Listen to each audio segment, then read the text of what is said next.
Welcome back to this week's episode of Avocado Week. We're a couple of weirdos here, just enjoying life and talking about what we love. Yep. And we like each other, so it's It's pretty great. Not gonna lie. fun. Okay, this is what we have for our docket today. We are going to talk about um, pure and simple truths, except they're not that because, I can't hit the table.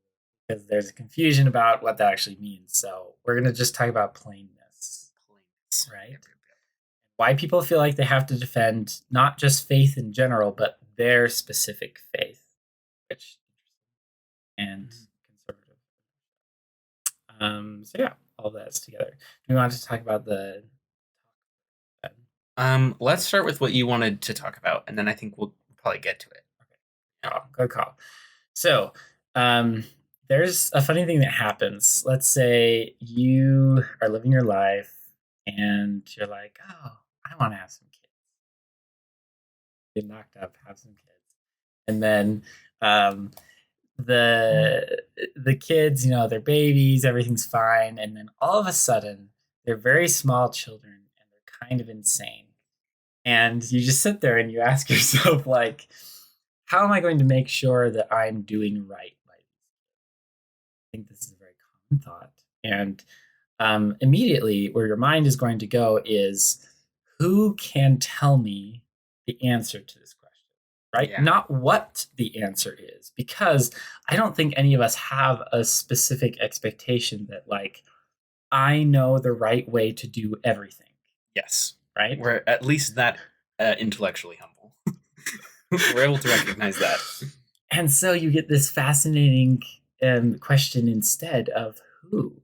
And the funny thing is, everyone's aware that they have just like tons of different options of who they could turn to answer these questions of, like, how do I make sure that my kids are moral, and how do I make sure that they are going to be happy and choose the right things, and be happy because of what they're choosing.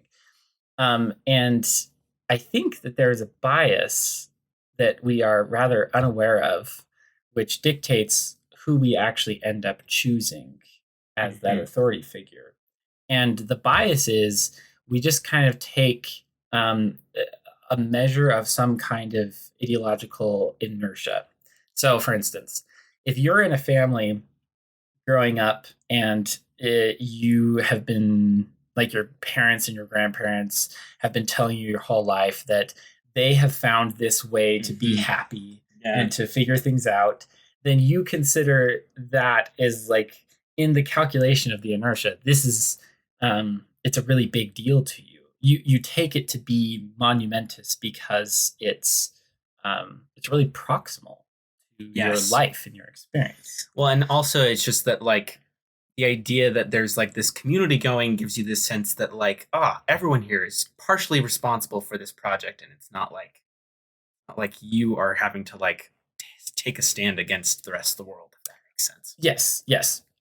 So that's another part of the calculation, is what kind of a social measurement are we taking? So, in other words, if I were to say, just me by myself, and I walk up to you and I'm like, I know the right way to live, and I'm going to tell you this, and I have all the secrets, and I'm going to give it to you, you're going to be like, so where are you from? Like, you're going to you're going to test my social standing to see if I'm established, to see if I have, like, followers.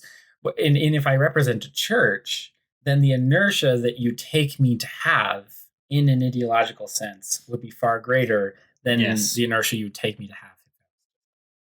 I think actually just thinking about the experience of having, like, a missionary knock on your door kind of lays this out pretty well. Yes. If it was just two guys, two 20-year-olds knocking on your door and, like, we have a message about Jesus Christ, you might let them in. But if you're like, we represent a very large, growing religion, it's a whole different discussion, because somehow that gives them authority, which we all know there's not all the time are they speaking with good authority. They're just 20-year-olds. And I think that's where the interesting question of this bias comes in. Like, basically, if we were to look at a number of different religions, a number of different ideologies, whatever you want to call it, basically, I'm just talking about these ideas of, like, this is the right way to live and be moral, to find morality, you're going to realize that there are a lot of options. If you approached this in any kind of like a really scientific way, then you'd be like, wow, there are an unbelievably large number of options, and like I can just basically choose whoever I want because scientifically that's what the numbers say. It doesn't really matter what religion you are. There are ways to find meaningful values and paths to morality, and it doesn't matter where you go. And the outcomes seem to be similar across self-reported outcomes, metrics of Like literally you can pick a metric, and religion doesn't usually, like a particular religion doesn't usually end up being the deciding factor. Instead, it's usually economics or the Yeah. socio-political, like Significantly more impactful Yeah. statistics. anyway. But that's all just like throwing statistics around. My point is that I think even from a personal standpoint, it's easy to see that you're just kind of taking the ideologies that you assume to be most or to have the most inertia as the sort of thing that is going to be the best bet in being able to find the right answer because we have such a Yeah. lack of confidence in the right answer.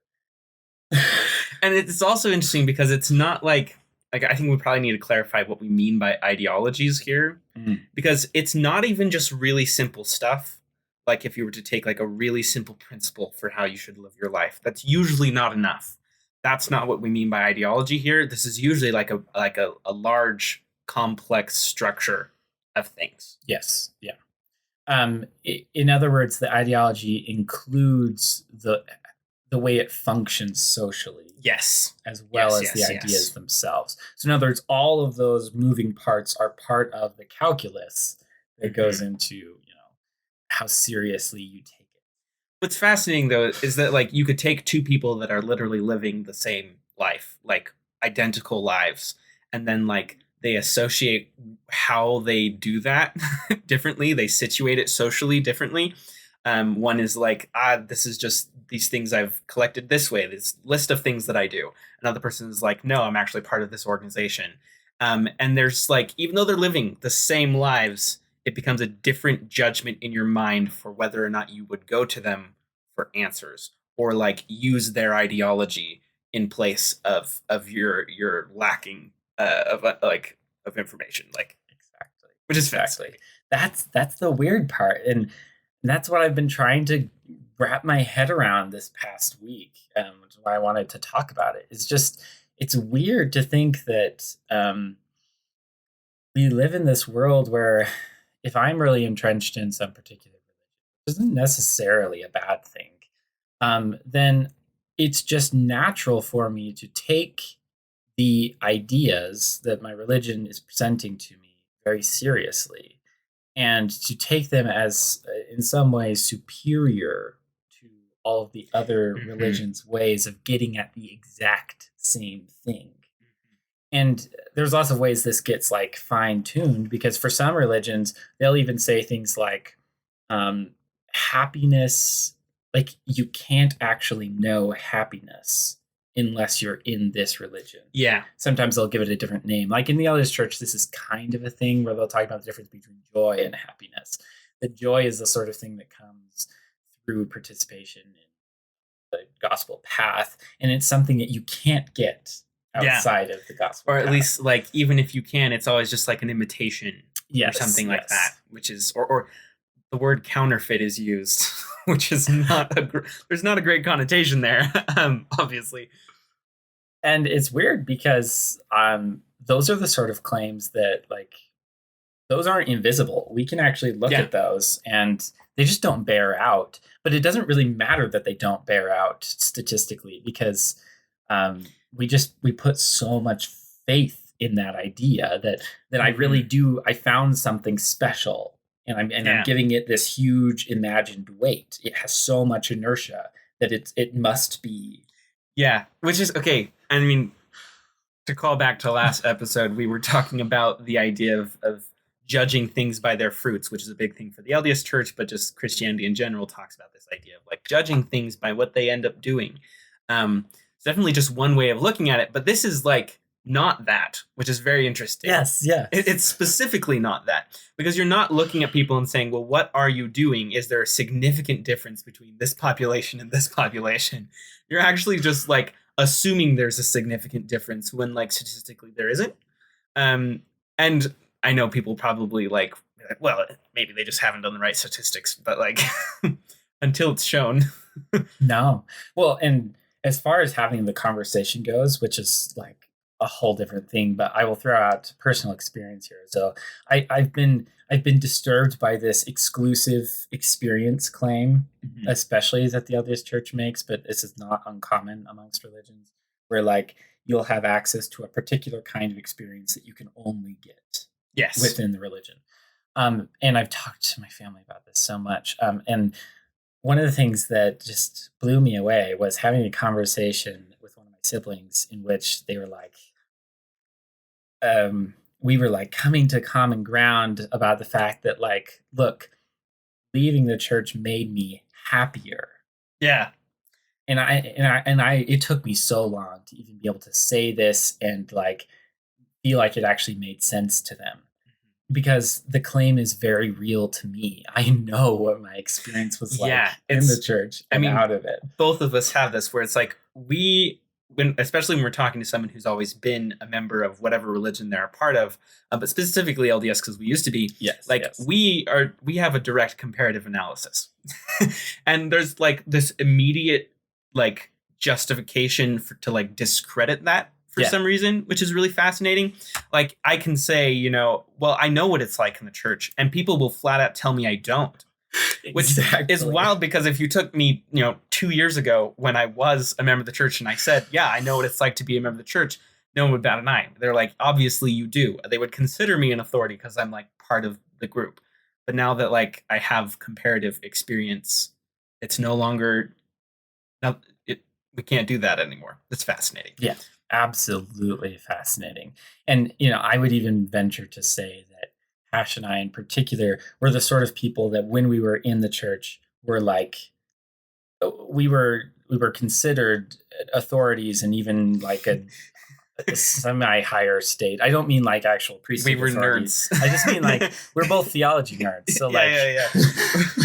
Like we did have a little bit more experience with the gospel, maybe you could say. Like, and this is kind of, I think, would put it in perspective. If you were to ask me like what a particular scripture means, I could tell you what I feel like that scripture means. 2 years ago, I could give you the exact same answer, and people would be like, yeah, no, I think you're right. Like, exactly. I think that's inspired, But now if I say that, they're like, I like that take. You're like, that's cool that you can see it that way. and it's very much so like, instead of seeing me as like a part of the epistemic authority on this subject within this community, I'm now just like, oh, that's coincidental that you would have this information. So that's just like a whole other can of worms that like clearly, as far as theology goes, content is less important. Yes. At least most of the time. And it matters more what you can assume about the intentions of the person saying the thing. Which, like, especially when it comes to content surrounding living a good life and what that looks like living like a successful, happy life, however you want to describe it. If I were to like explain my happy life, 2 years ago, and included, like going to the temple and feeling so great at the temple and stuff like that, it would be that would be credible statement. But if I say the exact same thing now and then further talk about what I feel like makes a meaningful life, it's no longer credible statement. So yeah, it's bizarre. Even though I'd be talking about the same experiences in the same way for the most part, it's kind of fascinating. Yeah. Oh yeah. So to go back to my siblings' conversation, we came down to this idea of what it means to be happy, what it means to know to be happy, and I was just fascinated by this. That the conclusion that they came to was that, and I finally got them to say this out loud, which is always a whole different thing. The conclusion finally was that yeah, they didn't think that I experienced the same kind of happiness now. That the happiness that I am referencing when I say I'm happier is like Mhm. off for some reason. And just to have somebody like explicitly point this out, I think, or being willing to explicitly admit this, Mhm. but it really shines a light on this idea that we're talking about, where there's an assumption about the weight of a particular idea that just governs what we're willing to say is true. Like we're basing epistemological statements off of this weight. So for my sibling, it's this idea that they take the weight of the church's idea of it will bring you happiness as greater than my personal testimony to the Yeah. same. My siblings actually worded it different because we both had this conversation with our siblings. um, as I've talked to them about this very thing, and for them, it's more of like a probabilities thing. They're like, they will recognize that my life is as happy, if not more happy, than it was when I was in the church, but they want to like treat me as a statistical outlier. Like, Uh, statistically speaking, more likely to be happy in the church. Now, happiness is always like a very difficult thing to pull statistics on. But if you like take any statistic other than like subjective happiness and you're like this is good behavior or this is a good sign, I really don't think we can verify that like any particular religion is going to give you that. Now there are going to be differences between like broad categories of ideology. So like if you are in a group that values familial connection, you'll oh be yeah, more yeah. successful at having familial connection. But again, that's not connected to a particular ideology, which the sentiment within like conservative systems or religions is. The sentiment is that it's connected to this particular ideology or this particular faith, whereas it's statistically it's not, which is interesting. And that is definitely one of the other things we wanted to talk Mhm. about. Is this idea that um, we were trying to pull out the like plain and precious truths thing, but that's specifically a quote saying that plain and precious truths were lost from the Bible, which wasn't So yeah, exactly it what we were becomes looking a whole for. study of the Bible. But what we were trying to get at. Was the idea that when people try, I think this is, I would say, is the most popular apologetic for the church, in particular, and maybe the case for other religions. I don't know, grew up in them, but it's the idea that say that there are as many problems as you want to with history, Yeah. technical, like comparative analysis, whatever, doesn't matter insofar as the truth as the church is giving you like simple plain and pure like goodness, That you can build your life on and then the rest of it's good. Then you should just go from there to everything's good, right? yes. And this sounds so nice if you're willing, like, think about the inertia in comparison to this. So basically, you're like, yeah, I see a lot of problems with the church, but I also see that like there's this core goodness that I'm getting out of it. And then you're like, well, what are my options? I can say, yeah, the church's conclusion is true that if you take the little concentrated goodness, that we can then just assume that it's all good. That's option one. Option two is to say, look, the church doesn't have a hold on the goodness. Yes, this is not theirs. But It's where does that leave you? Well, you're like, well, I would have to leave the church, and then you're like, well, wait, what am I supposed to do if I'm not in the church? Mhm. And I think this is what I mean by conservative inertia: is this idea that the the momentous nature in your head of all of the ideas surrounding the church and what it means, if you compare that to your just like microscopic understanding of what it means to live outside of this and to Mhm. find the same things outside of this, you're just like, well, no, obviously I'd stay in the church because like, what else am I? the quote, where would we go? What are we going to do if I left you, Lord? Where would I go? And that's not actually a claim that it's good to stay. That's just a claim that, like, I don't know or feel confident in my ability to find this same goodness elsewhere. Yes. But then, like, even if you just say that part itself, you're like, okay, but you've identified what is good and what you like about it. You've already done that. You've actually been able to, like, in your mind, separate that a little bit from your church as a whole. So then the question is, like, you kind of found it. And you found it separate from the church a little bit already. Like seriously though, you could take like the core goodness that is directing your life and just like sharpie out instances of the church's name in it, and are they gone? No, they're still there. Like the core isn't like necessarily connected to the church. Yeah, no, it's not at all. And that's so powerful. Like, just imagine if everyone actually understood this, that what they actually cared about the most, there was a lot of actuallys, what they cared about the most in the church, this thing that you're devoting your life to, is actually a set of very simple kind of points that make up a framework under which you can understand your moral sentiments and how your values interplay. Right? Yes. Just to put it as simply as possible.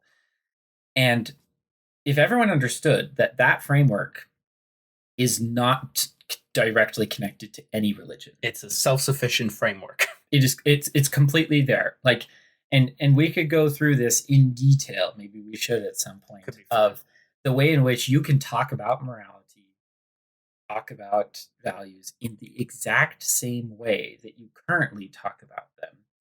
And there's no, like, nothing else gets tagged on. You don't need to attach them to like. You don't need anything else. Yeah. And before some of you go crazy and try to tell me that there's some distinction between objective morality, for some reason we need like an eternal God, or like, I've heard many arguments along these lines, but you know what I'm talking about.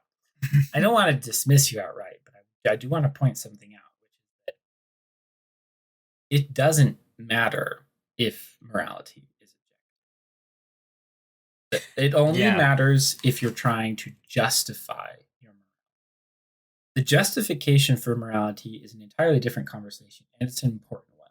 And I have responses to how you can justify morality if it's not technically objective. We can talk about that. But I want to point out that that's not the claim that we're making. We don't care about the justification at this point, because we're talking about people who already feel like they don't need justification, that they're Yes. taking morality as important as just kind of like a base standard. And I'm trying to argue that you don't take morality to be important because of any particular doctrine of a church. You start there and then you use it to justify your church. Exactly. So You can understand your moral framework outside of any particular tenets. this is kind of interesting. I mean, if you have something further to say, I kind of want to shift the discussion a little bit. Okay. Because you see this happen in philosophy all the time. This is like a big thing that happens in philosophy, where someone's like, we feel like these things are true, we're going to justify them. And then they do this whole process of like justifying it. And then eventually someone realizes that that's not how justification works. You don't like come up with justification to support something. You're supposed to work the other direction, where you use justification to get you somewhere where you weren't already. And so someone finally realizes this, and then like sits down and is like, okay, we're going to try and start from nothing and get to the things that we should do. And it always goes a little haywire. Yeah, it's kind of crazy. I mean, you've been reading Descartes, and this is the most classic example, Yeah. where it's literally like, let's question everything, and then we'll try and build from there, which he doesn't question everything. He questions everything except for God. Yep. Well, and certain tenets of what a self is. Yes, he's got some problems there. There's actually quite a bit assumed in his lack of assumptions. But the point is like, what project are you setting out on? Because if you're setting out on the product of like from nothing or from some like indivisible concept, I'm going to justify a framing for the morality in my life, then you are like you could do that, but it's not going to look like you being like, here are these good things in the church. That's why I should be a part of the church. Yeah. No, so there's another way of talking about this, which is maybe there's an official term for this. There probably is. There always is, but I'm not familiar with it, so I'm making up a term, which I would call the subjective floor. And Hesh and I have talked about this in other contexts, but basically, there seems to be something that is below which you can't go, Mhm. and it's problematic in analyses of values or things that are particular to humans, because we can analyze things that are outside of subjectivity, right? Mhm. Atoms and whatever, and then we can analyze things that are within subjectivity from a phenomenological approach. You're like, well, how do you feel about this, Yeah. and go from there, basically. But trying to cross those two, be able to say, I'm going to find the full ontology of something that is subjective. Really hard, because you have to be able to go from non-subjective to subjective or subjective to non-subjective. And there seems to be some floor that you hit where you get to the point that we're trying to describe, where you just take something and you'd have no idea why you take it to be Yeah. this. It just is. And morality is one of these things that we can talk about potential explanations For for the why. ontology of Yeah. morality. And I think there are good answers, personally. But I know that not everyone's going to be convinced by this. And the reason is because I can't prove it. And Yeah. the problem is, you can't prove it either. We've gone through all of the objective ontologies for morality before, and guess what? They just don't perfectly follow. At least they don't perfectly follow as much as any other one does.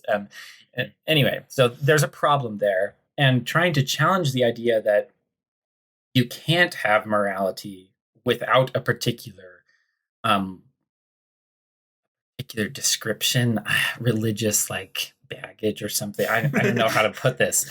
Seems weird to me, because that's akin to saying that, like,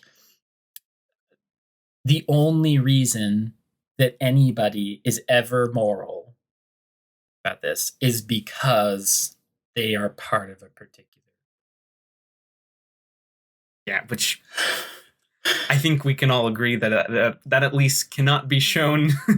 um, No, Maybe definitely not. you ultimately do think that that's the case, but that it's more of it's a more difficult claim to support than you know what I'm trying to say here. Like, Yeah. Well, okay. I think what you mean is that, as we've talked before, like, perhaps there's some religious explanation for this. yes, Like, within the LDS Church, for instance, it's the idea of the light of that is Christ. fundamental to the universe. Everyone has, and everything's moral, Mhm. right? And everything. But that has just as many assumptions to it as does the idea that you're just moral for some other reason. In other words, Yeah, I would actually take it as the safer approach, the one that's going to make the most sense and make the least, superfluous assumptions, to just say that we have a moral sentiment and we can talk about it, and it's interesting and it's not always consistent and yada yada. But just taking that at base value seems yeah, to be the better way of going about it, and that base value is not directly connected to it. yeah. I think a good way you can kind of illustrate what we think is going on here is if you take some like moral sentiment. Let's say, be honest. It's like very simple. You don't know exactly what it prescribes you to do, but you have a basic idea of what it's doing. You can take this in two directions. You can take it the direction of, okay, what does this tell me that I should do in my life? Be like, well, it implies that I should say these types of things and not say these types of things, and in this type of situation, I should behave in a certain way.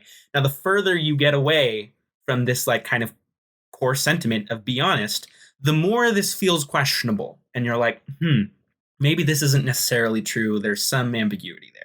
Now, you can actually go the other direction and say, well, why should I be honest in the first place? And you can say, okay, well, because there's certain social things that come out of being honest. It's beneficial for everyone in the long run. There are this type of like psychological effects of having a sense of honesty, and you can work your way to get justifications for honesty. But you have the same effect that happens where it starts feeling less and less sure and more ambiguous. Now, like with this concept surrounding conservative inertia, the idea is that this sentiment only exists if you have the full picture, like all of it. And so you should go and find the religion that has the full picture. But I think what we're saying is that your moral sentiment about being honest is the ground zero. Like that's where you should be like, this is the solid thing. And that's what I care about, not necessarily can I find something that has an explanation for it. That's brilliantly put. That's brilliantly put. And it's really, it connects closely to this idea that we like talking about a lot, which is the ways in which ambiguity is functions. And the point out of that is that we have something in us that doesn't want things to be ambiguous, whatever you want to call it. We want things to be perfectly defined. And I think what Hash is bringing up is a good way of illustrating how the world is working against us for whatever reason in this particular way. That the only thing that we actually share, like rhetorically, is the statement, it's good to be honest. What that means, where that came from, how it gets justified, how it's applied in particular instances, those are all very ambiguous. Yes. And they kind of have answers. And usually we say that we found the right answer if we're with a group of people that agree with us that we found the right answer. And so it definitely encourages this kind of tribal ideology. But the point is that at base, just because you have a potential answer to everything, where the sentiment came from and what exactly it means, doesn't mean that you actually have the best answer. In other words, it may be, in fact, a better answer to just take the sentiment itself. Yes. Like that's a more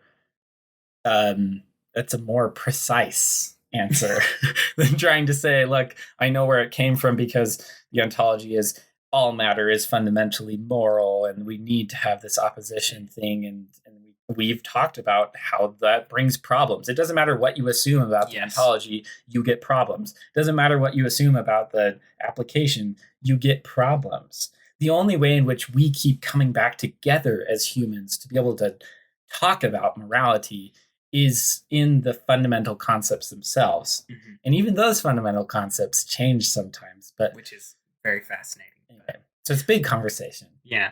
I would also like to just add that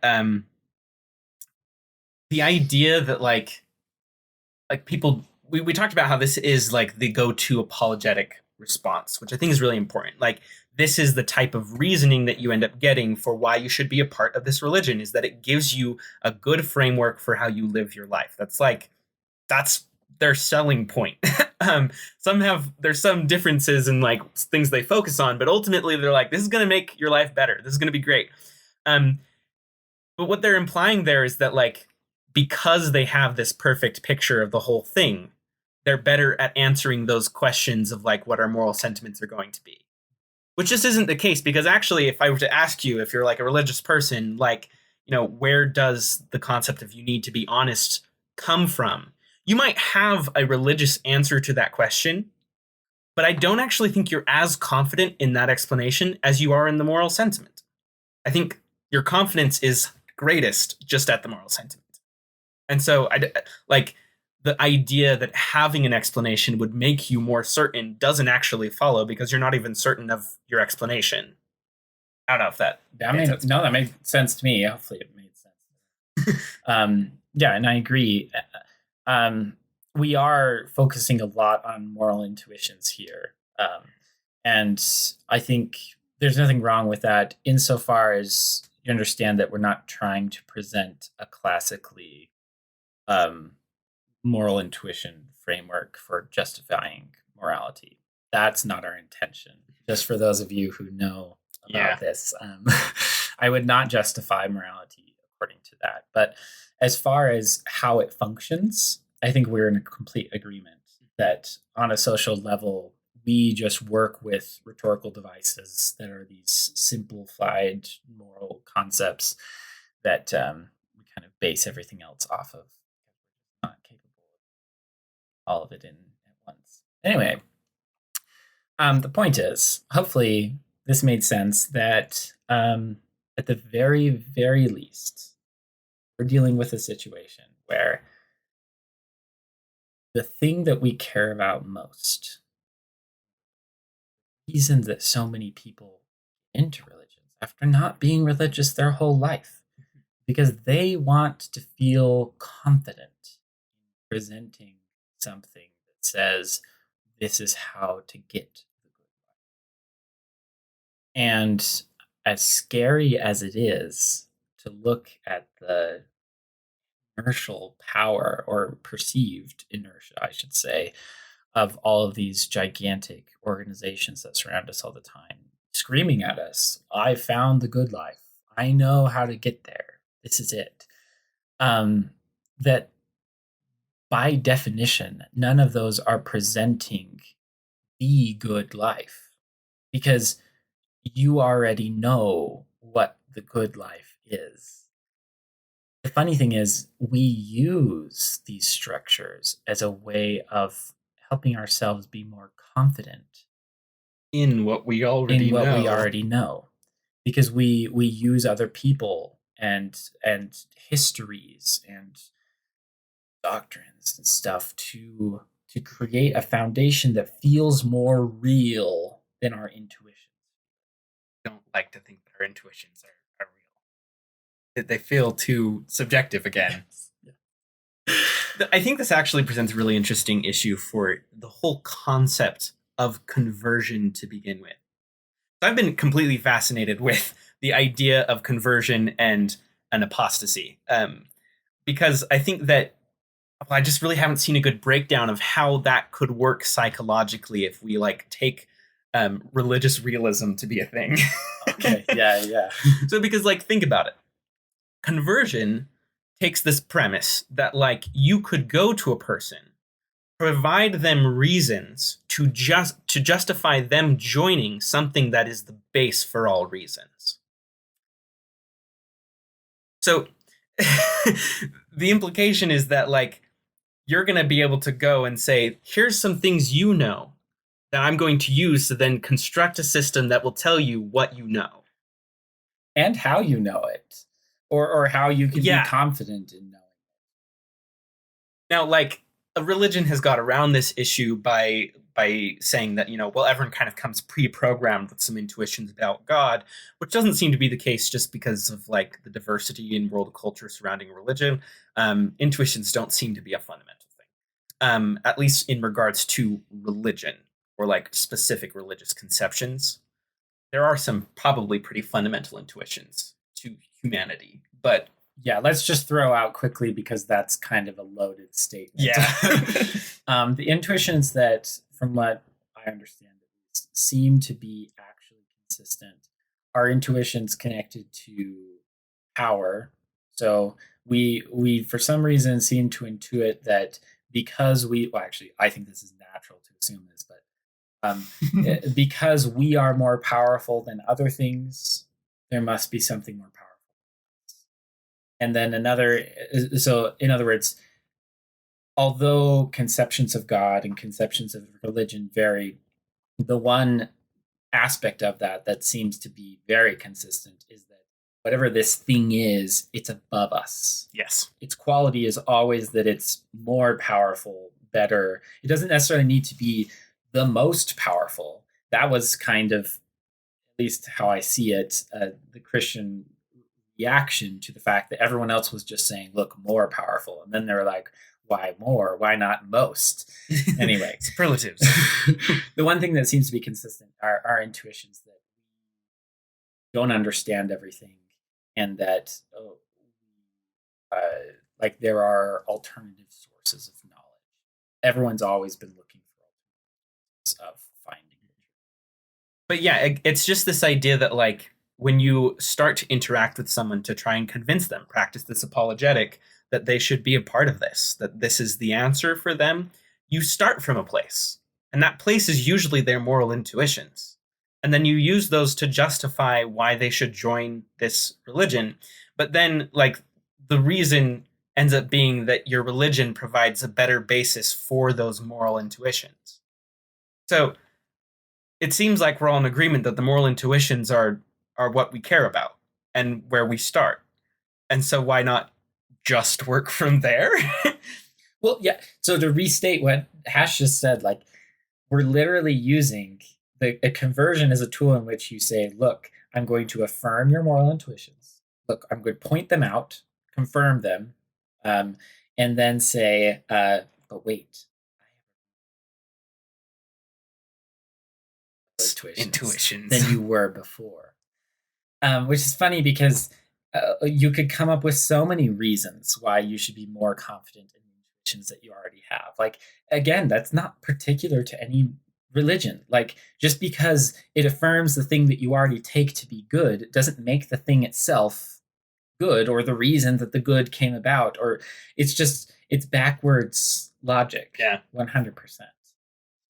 Base multiplier. Yeah, exactly. Which leads us to one of my favorite things to talk about, which is, I feel like this is preacher Adam moment. Go right ahead. My friends tell me that I should be a psychologist sometimes, but this is my one like teaching that I think everybody should have, which is this: if you can get into your head the idea that all the things that you actually care about are just things that you care about. That's it. They're not things that you care about because your parents cared about them. They're not things that you care about because some powerful institution told you to care about. You are a human in your own right, and you value whatever you value in your own right. If you can get that in your head, then you can come to the conclusion that you can do whatever you want. And like, it's so powerful. I don't mean that in a sense of like I can just like go do all the evil things that I want to. For some reason, that's like the go-to. That's the go-to response from religious people when I say something like this, and it's just like silly to me. It's like you've got it so backwards in your head. You think that you're moral because of your religion. It's not true. Your religion is just confirming, reifying the morality that you already have. And so when I say do whatever you want to do, I mean I get to be moral in all the ways that I want to be moral. And I don't have to make that fit into some other kind of justification ontology or application specific thing where like I disagree sometimes with what my religion is telling me is right, which people do all the time. Yeah. And yet don't seem to find a problem with this. And to me, it's the simplest thing in the world. It's because the more specific you get, the more rigid your system becomes, the less accurate it is to your actual moral sentiments. Yeah, the more points of conflict. Which is all you actually care about. And thus my message is just, you can be the kind of moral person that you want to be if you're willing to be brave enough to face the conservative inertia that you're currently just kind of yoking yourself to. Which I will admit, it is scary. Terrifying. It really is. Yeah. It's working against some kind of inner fear that we have of being able to be confident in our own intuitions, but it's real. And at least when I'm speaking about what it's meant for me to leave a high demand religion, do what I think is best, that's what I'm trying to say, is that I get to be moral and own my morality. Before. Yeah, I think this is one of the most classic examples that you're going to see right now with the LDS faith is everything relating to LGBTQ issues. They're all hot topic. They've been this way since the turn of this century. But Like you, how often, like out in the wilds, do you meet someone who is like a LGBTQ ally? You know, like they are supportive and they want to like spread the love, and then also like get very uncomfortable if someone like points out something remotely homophobic about like something that one of the church leaders said. Like there's a classic example of where you're like you have intuitions here and your intuitions are telling you that something is good and something is bad, but because you're telling yourself that you're dependent on this religious institution for your moral intuitions, when they come in conflict you're like, ah, this can't be the case. Either I'm misunderstanding them or maybe I'm just, off my rocker about my intuitions, and it creates this real sense of conflict. But like the suggestion here is so simple. You're just like, you don't think it's right. Like that's as far as the calculus needs to go. And to say it for like a fifth time, the only reason you're taking what the church is saying so seriously is because the church at the beginning was like, look, these are your intuitions, right? And you were like, wow, yeah, those are my intuitions. And they're like, yeah, look, we can affirm your intuitions. We can give justifications for them and how it can be applied. And you're like, wow, this is so cool. I found a system that fits my intuitions. And then you're like, Now it doesn't fit it my doesn't fit my intuitions. intuitions, but I only have intuitions because it's a bit tongue in cheek. But you see how this circle is going. That Mhm. in fact, you're only ever starting from your intuitions. Yes. If it were the case that your intuitions were a terrible place to start, then well, conversion would never happen. Period. But then on top of that is you would be so handicapped when it came to actually making the decision about where to go. Like the idea that you would then be confident in your religion is absurd because there's multiple religions and you no longer can trust your intuitions about any of them. So it really becomes this just like, well, I'm here, so we got to stick with it, which is where we started. This idea With that the like inertia, yeah. there's this inertia. I'm part of this family, this heritage that's moving in this direction, and we figured it out. Um, when it's like, no, we know how the whole figuring out thing works, and it works from your intuitions, which means your intuition should be a lot more of the authority than I think you're giving them credit for. Yeah, absolutely. Held. And if you want to hear more about, like what, maybe this is a good way of putting it. Want to open your imagination a bit to the ways in which you can say, look, I'm going to trust my intuition first and kind of decide what morality looks like after that, then I would encourage you to listen more because we have so many things, so many thoughts, ways in which things are clearly amoral in our society that for some reason we take to be hyper moralized for absolutely no reason. And your intuitions follow this precisely. Yes. Are you born with an aversion to a cup of coffee? No, it doesn't. That's a great example. Yeah. It's just like ridiculous. I mean, you can talk about the health benefits all you want. That's great, but that's not moral. Health isn't moral. Man, there's a whole conversation there too. We talked a lot about this. Yes. Like, it's yeah. I just want to point out that like in your everyday life, you're going to run into this concept, and you might not recognize it. But what you're going to see is people that talk about the religion. They say, "Well, it just helps me live a good life."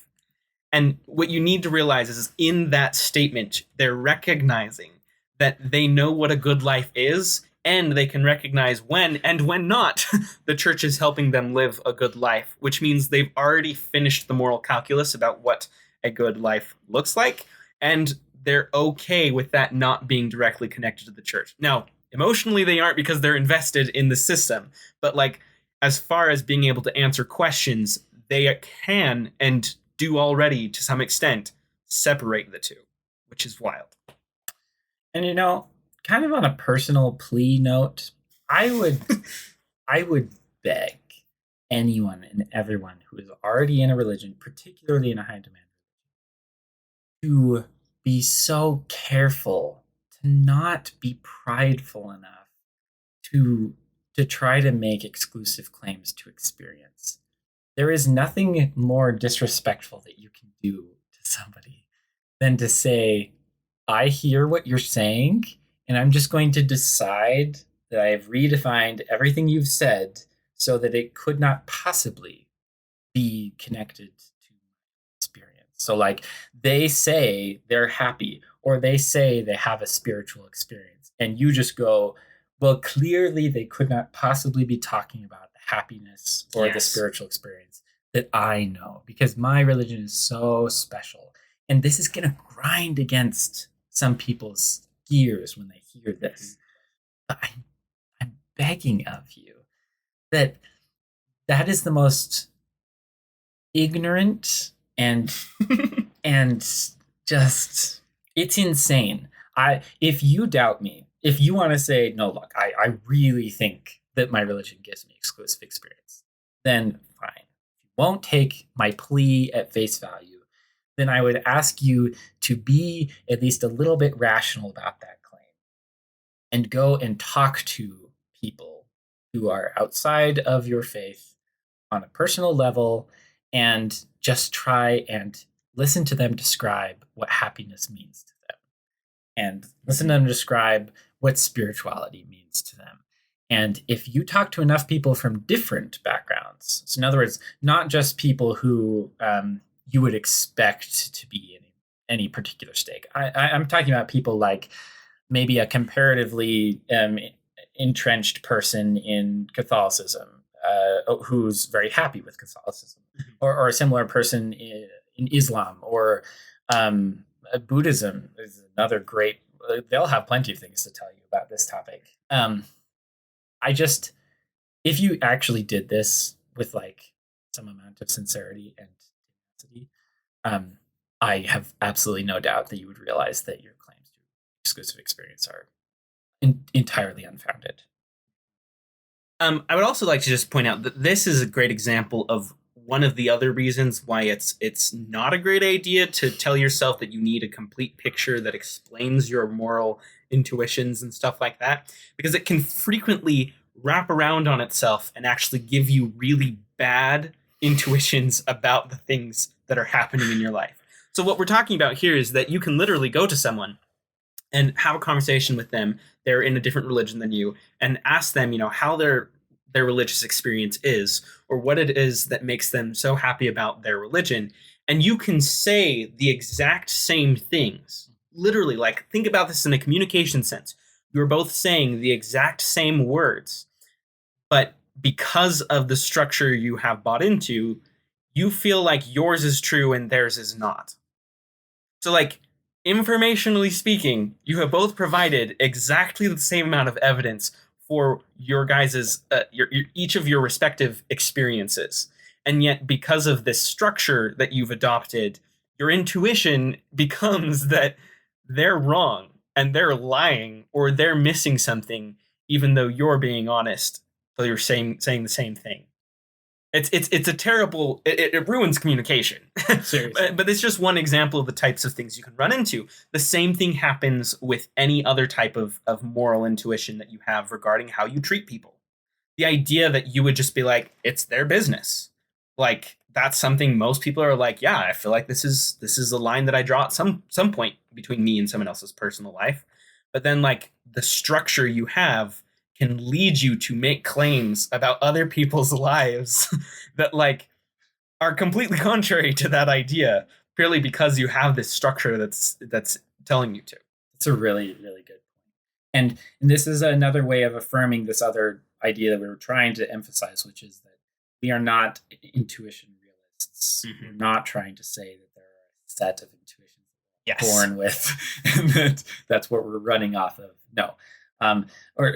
Your intuitions can change. Yes, which is a very fascinating thing itself that needs a full discussion. But and this is a great example of it. You can change or create new intuitions through a highly structured system. Yes. And it can have really negative.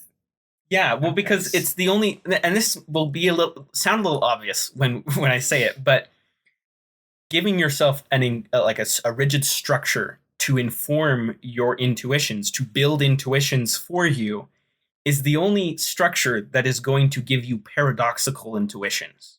If instead you start from intuitions and then you build your life off of that, you're not going to run into paradoxes as much because you're starting from the things themselves rather than some like tertiary source that is like very ambiguously telling you what you should be doing. So would it be fair to say that you're suggesting that doublethink can only come about through a highly structured? Yeah, this is my claim today.